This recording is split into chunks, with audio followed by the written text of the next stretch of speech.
And it's a very good morning to you all, you beautiful people here on the 15th of June. I have to take a look to the right onto my screen every time I do this because, when you're continuously working, then one day seems to flow into another day. And that's a fact.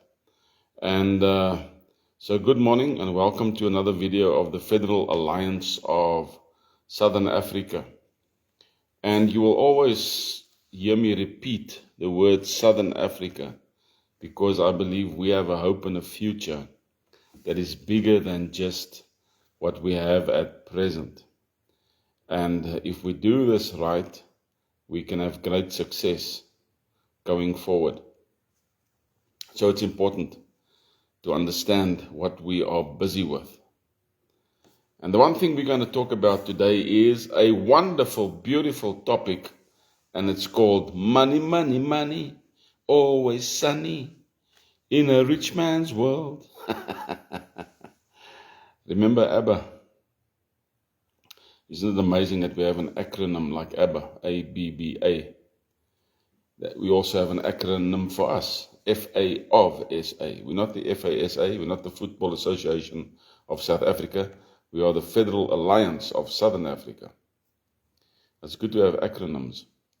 So today we're going to talk about a really important aspect, and that is money, the financial side of the Federal Alliance, the financial side of any government.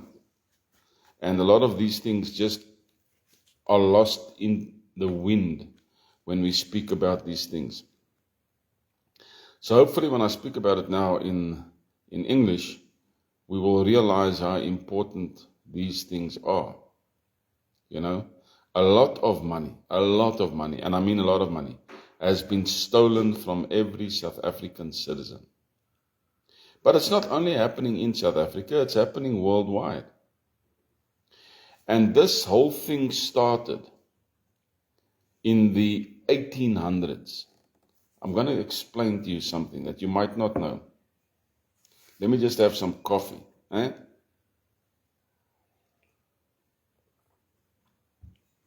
the 1800s, we had a unique situation. We had the English Queen Victoria conquering land, spreading the empire, taking land that does not belong to her through her armed forces. In other words, it's blatant theft. Conquest is another word for aggressive theft. That's what conquest is. Aggressive theft. That's what they did. They went forth and they stole. They didn't go forth and conquer. They went forth and they stole. Aggressive theft. So what happened? Found diamonds in Kimberley. Queen Victoria, no, I must have that. I must have that. Found gold in Johannesburg. Must have that. I must have that. So they started something. A way of stripping the minerals in the land without compensation. So they said to the people of the land, the villagers, etc., they said to them, we will take what's underneath the land. You can graze your cattle on top of the land, no problem. We'll only take what's underneath, and then we'll build on your land, and when we build on your land, we'll pay you for building on your land. So we take what's underneath. Yes, Thijs, good morning, shalom. We take what's underneath, and then we build on top, and we pay you for what's on top. And the Africans said, yay, we're going to make some money. And so the grand theft was perpetuated from the 1800s on. That's when it started. That's when, Jan, good morning. That's when conquest in our land and in India etc., etc., just became blatant theft. So understand this one thing. Conquest has got nothing to do about the people, concerning the people. It's got nothing to do concerning the people. It's about stealing. That's what it is, right? It's about stealing. That's what conquest is. So we have to find a model, a method, to take it back. Now, in our corrupt government, we found a lot of platinum. We have a lot of platinum mines. And Africa, corrupt governing body, plus the Jewish board and the Stellenbosch mafia, they are doing the same thing. Oh, I want that. Right? And the people cannot get the benefit of that land anymore. So we have to change this mindset of corporate companies that can come in and just do what they want when it comes to mining rights and all that other rubbish. We have to change that mindset, and we have to do it forcefully. Okay? We've got to take it. You can't negotiate it. You've got to take it, and then you've got to sue them for what they stole from the land for all these 200 years. And kick them out. None of their representatives must ever have a visa to come to South Africa. Get rid of them. Get rid of the corruption. Okay? That's what we must do. Force the majeure. We have to do this. So, when you change governance from one setup to another setup, John, good morning, how are you doing? You have to make sure that the economy isn't destabilized. That's an important thing. You have to ensure that the economy is not destabilized. You have to ensure that monies that have been stolen, that is still currently in the country, cannot be exported, transferred to outside banks. Number 3, you've got to ensure that any finances that actually belong to the South African peoples are returned to the nation. Point number 3. Point number 4, any other outstanding amounts that have not been paid up, you need to get that back. Now let me give you an example, something that you might not know. Way back in the 1800s, when the Boere, the farmers, the Dutch farmers, had their farms near the Fish River. We had reached the Fish River. We had problems with the Xhosas, all right? And we had reached the Fish River. The English had taken over the Cape. This is the scenario. See the scenario, okay? Our Boere are at the Fish River. The English have taken over the Cape. But the Khoi and the San were absolutely pathetic. They did not want to work. They just wanted to loiter at all the government stations. And they used to lie around like they do today. Nothing has changed. So the English came up with this plan to build government schools for the Khoi and the San. Please note, it's not Khoi San, it's actually two nations, Khoi and San. No matter what they say, we know the history. It's Khoi and San, right? So the government schools were erected, but the English didn't want to use British pounds to pay for these schools. So they made a loan from all the farmers near the Fish River of exactly £1,000. And they promised to pay that back with interest. They never did. They still owe the Boere of South Africa £1,000 from the 1800s with accumulated interest. Who's a financial genie? It's very simple. We give them the bill and we and we just clearly say that no Englishman is allowed to put his foot. When I say Englishman, I'm talking about a Brit from England. Okay? No Englishman is allowed to put his foot in South Africa until the bill is paid. That's it. So if South Africa wants to play rugby against England, we play there. Until the bill is paid. So if you're a financial genius, take it from around plus minus, say 1865, 1855, and do a calculation. Accumulated interest of 1,000 British pounds up until now, and tell me what you get. Now we want that back. That belongs to the Boerstaat. That belongs to the Boere.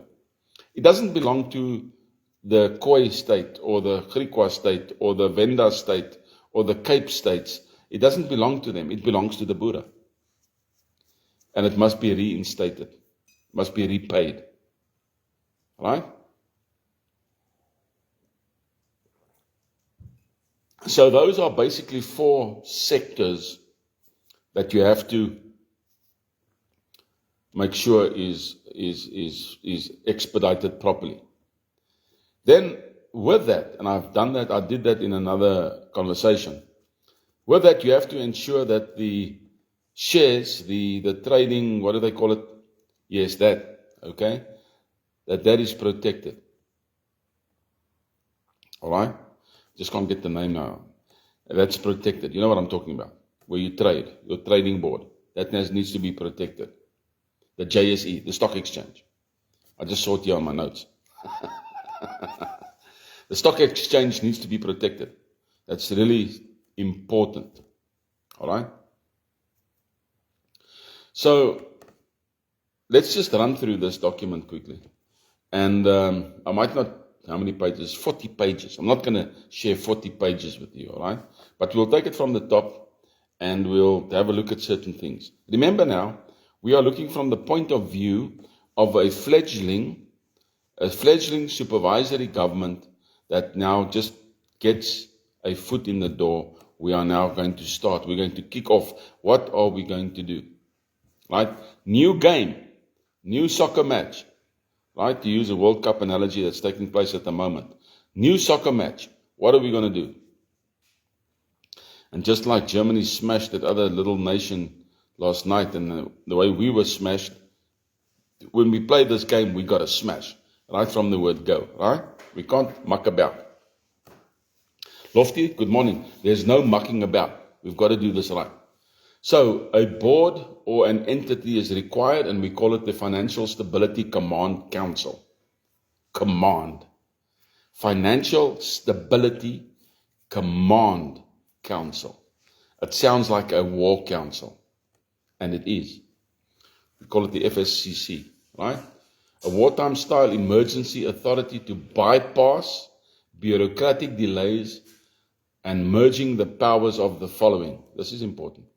Number 1, the South African Reserve Bank, the Financial Sector Conduct Authority, the Hawks, Priority Crime Investigation Unit, or the NPA, the National Prosecuting Authority, the JSE Stock Exchange Emergency Committee, the Presidential Task Force, which will be newly created. All these must be meshed into one unit, okay, which will be called the Financial Stability Council. Now, the Reserve Bank, you know the Reserve Bank, the role is liquidity injections, circuit breakers, forex controls. People that work in the financial sector will know what I'm talking about. Special powers, suspend T&O settlements, and enforce JSE trading halts. Now, you can enforce certain halts, 24-hour halts, 10-hour halts, 48-hour halts, but you don't go out of your way to create the halts. Because some people will say, this is a great opportunity to invest. Now, you don't want to block that. You want the investments to come in.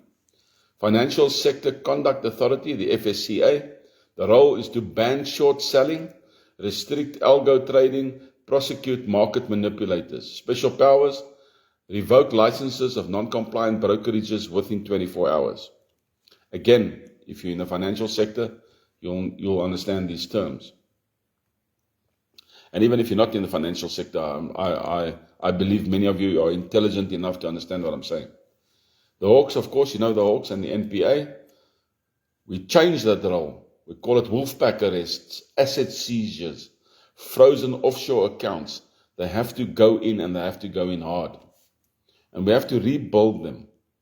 We have to take the good from the bad. And how do we do that? We do it through polygraph. These guys are not clued up to beat a polygraph test. We'll get it through polygraphs. Get the right people. Special powers, expedited indictments under the economic sabotage laws. The JSE Emergency Committee, the role is to implement circuit breakers, freeze suspicious trades. Special powers, hold trading on political connected stocks, example, Gupta-linked firms, no trading. Freeze it. And seize the assets, like immediately, right? The police will be going nuts. They'll be going all over the place. Good. Then we have the Presidential Task Force, which is a newly created force. The role is to oversee this. It's to oversee what we call glass books, dashboard, coordinate media messaging through what we spoke about, the press secretary. Special powers, mandate real-time data disclosures from banks immediately, right? And this is how it's got to work. We've got a plan. This is how it's got to work. Day one. The FSCC declares systemic risk emergency, and we have a legal basis for that. It's the SARB Act, number 12. We actually have an act where we can do this. Decision-making, a 3-person quorum, the SARB, the governor, the FACA head, and the justice minister, our new federal justice minister, can enact measures without parliamentary approval for 90 days.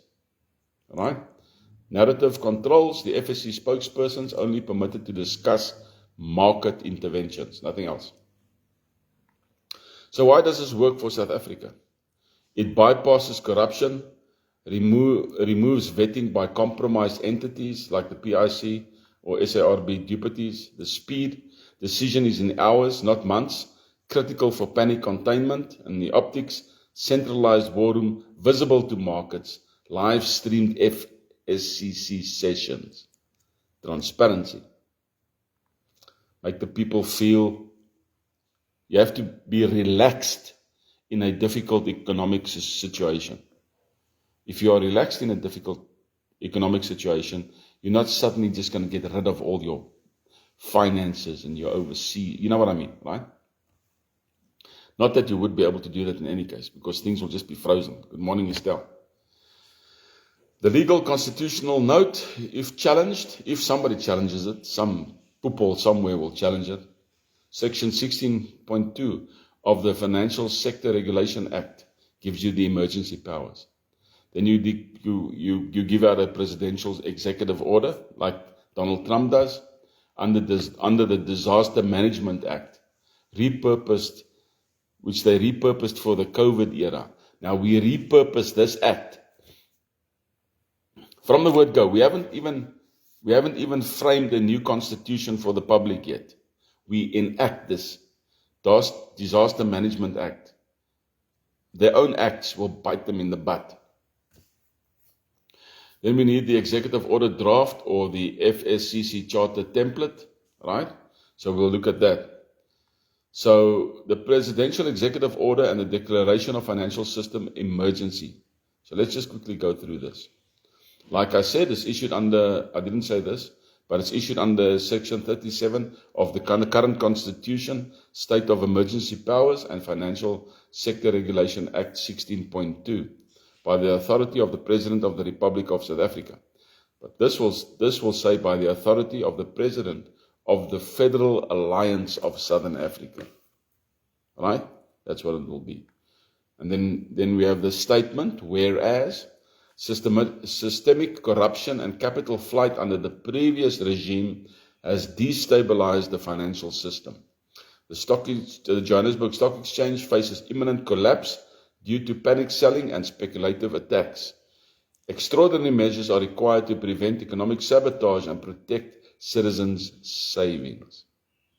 We are not going to lose anything, not 5 cents.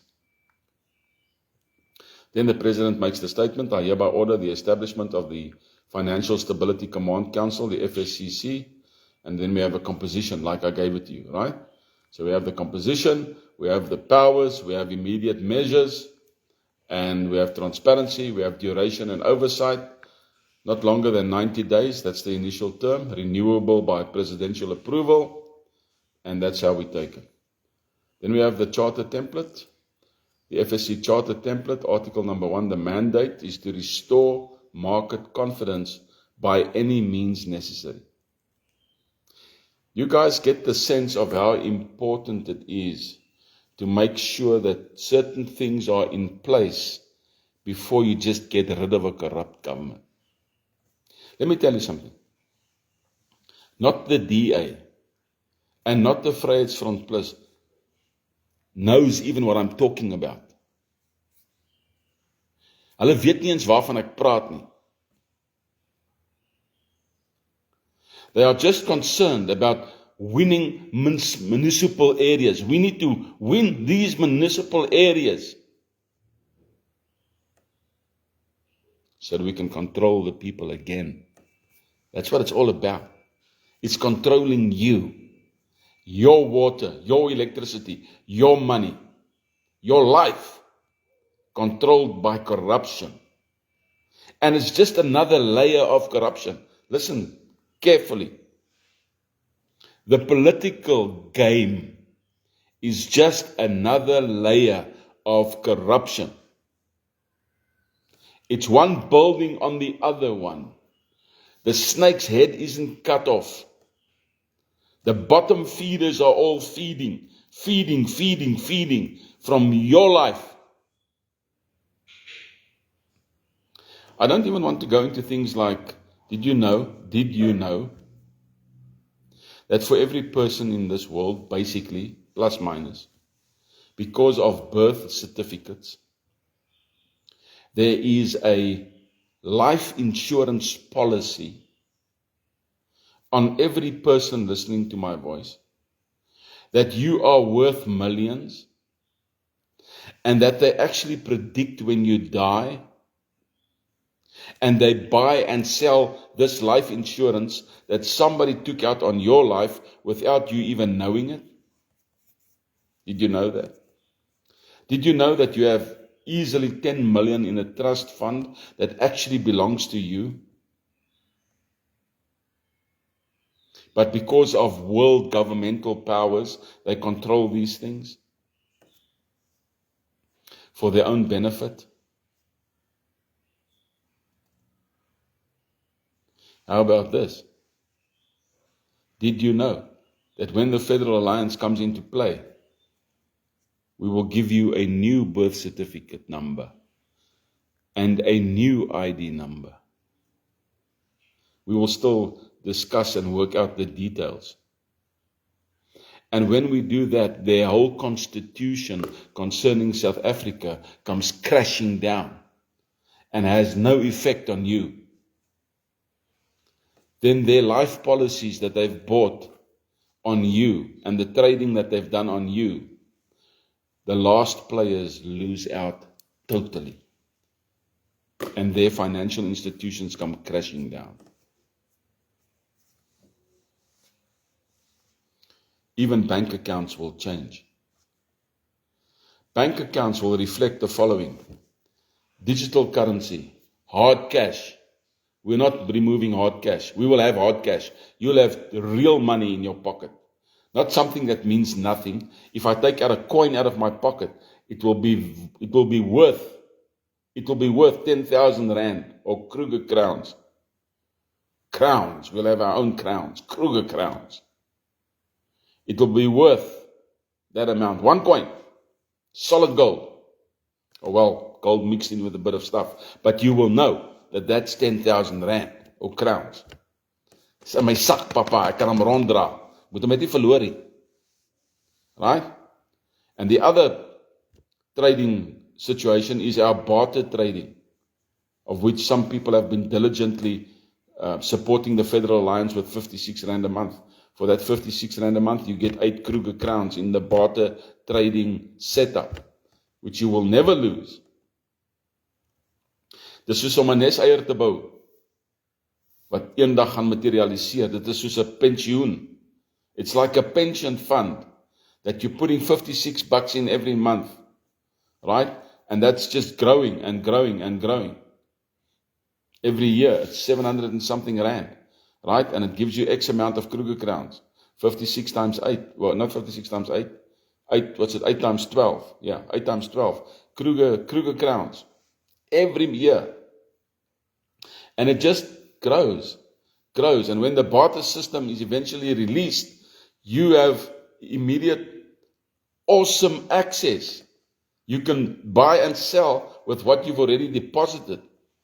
Do you understand, ladies and gentlemen, how we want to make sure that we lose nothing? We lose nothing, right?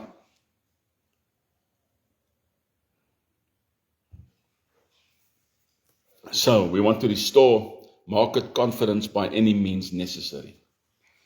We want to prioritize liquidity preservation, investor protection, and punitive action against economic saboteurs. Article 2, decision making. There's a quorum, like I said, of 3. There's emergency protocols. Article 3, operational rules.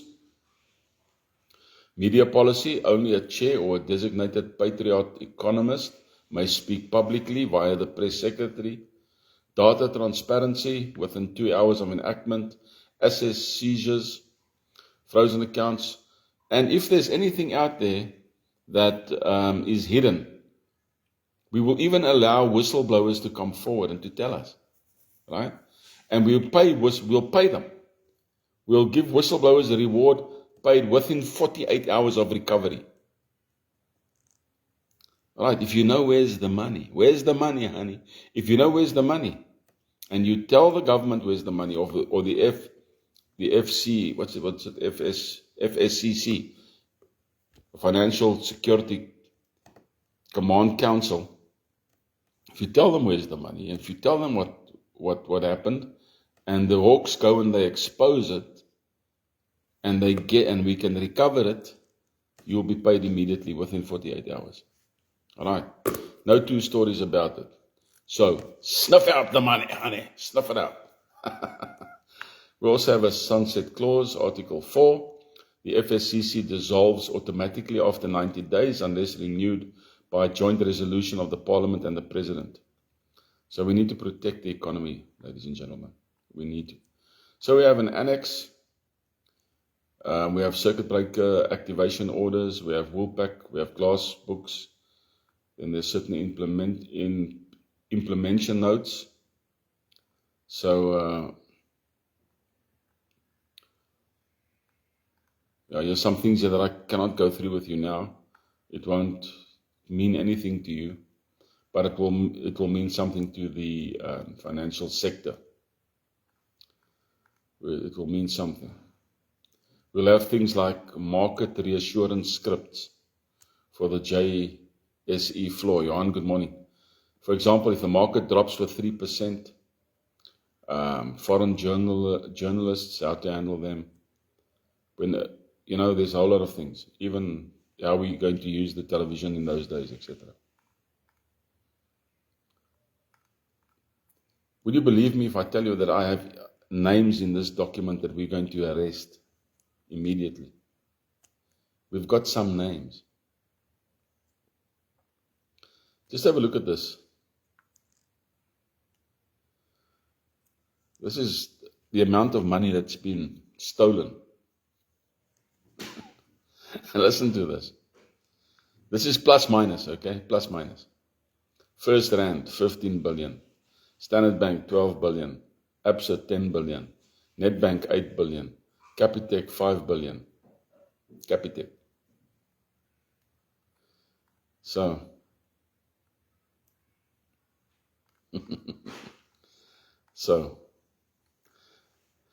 we've got a lot here. Why? Because we have to do things right. You know, I say it to a lot of people, even concerning Scripture, concerning the Bible. If you do things right, you have great success. And it's the same with a governing model. It's the same with setting up a business. It's the same with promoting your idea. You have to do it right. There has to be transparency.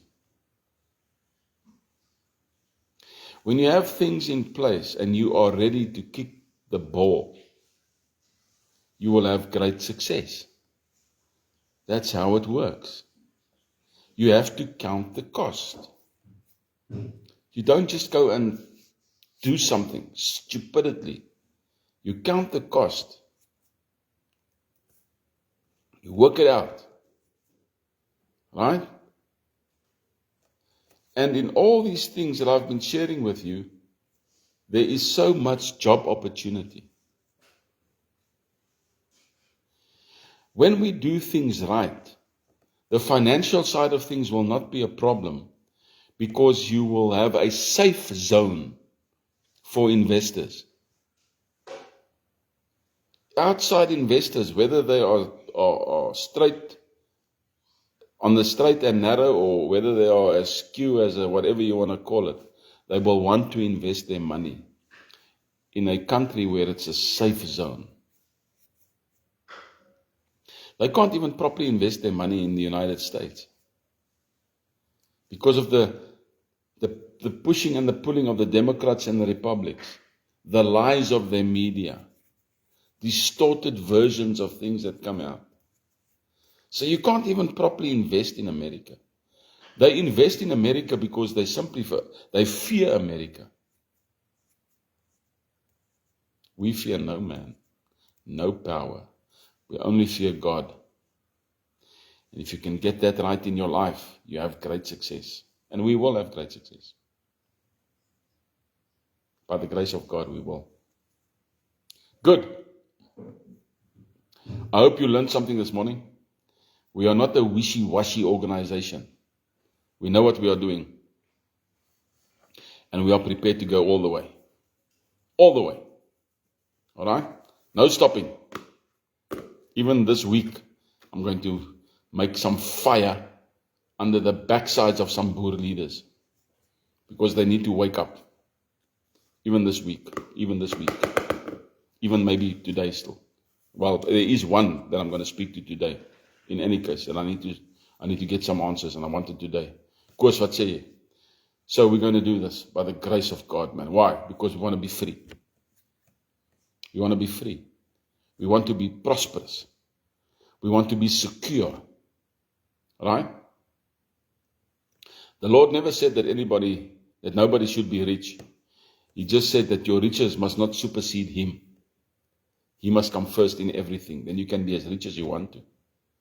God first, always. With God, unity is strength. With God, we will be freelanders. Freelanders. And you can go stand in the Boer state and say, I'm a Boer, man. And you can go stand in Zululand and you can say, I'm a Zulu. And you can go stand in Xhosa land and you can say, I'm a Xhosa. And you can go stand in the Cape and you can say, I'm a Cape Lander. As a matter of fact, let me give you some information that you might not have known. Right? First of all, just like there's an Nguni tribe of Africans out there, we are a white tribe. We are. That's how God made us. We are not an Indian tribe. We're not an Nguni tribe. We're a white tribe. That's important to understand that. The second thing that you have to understand is it doesn't matter if you stay in the Transvaal or in Natal or wherever. It doesn't matter where you stay. You will always be a Cape Lander. Because that's where your forefathers came from. Unless in your family line, they only came here last year. But if your family started in the 1700s, 1600s, 1700s, 1800s in the Cape, then it doesn't matter where this white tribe is staying. If you are a Boer or a an Englishman or a French or a Dutch or whatever. Doesn't matter. You are first of all a Cape Lander. That's what you'll always be. Always. And you are a Boer, or you are an Englishman. And you are a proud South African. But we want to be proud South Africans under a federal system. Not this rubbish that we have now. Not this rubbish that we have now. This rubbish needs to go. Every time that African opens up his mouth, I want to relax.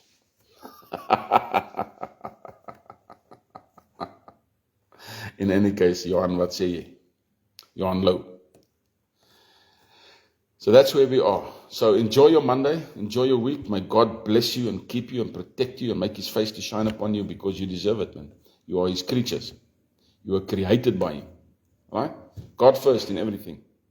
Have a blessed day.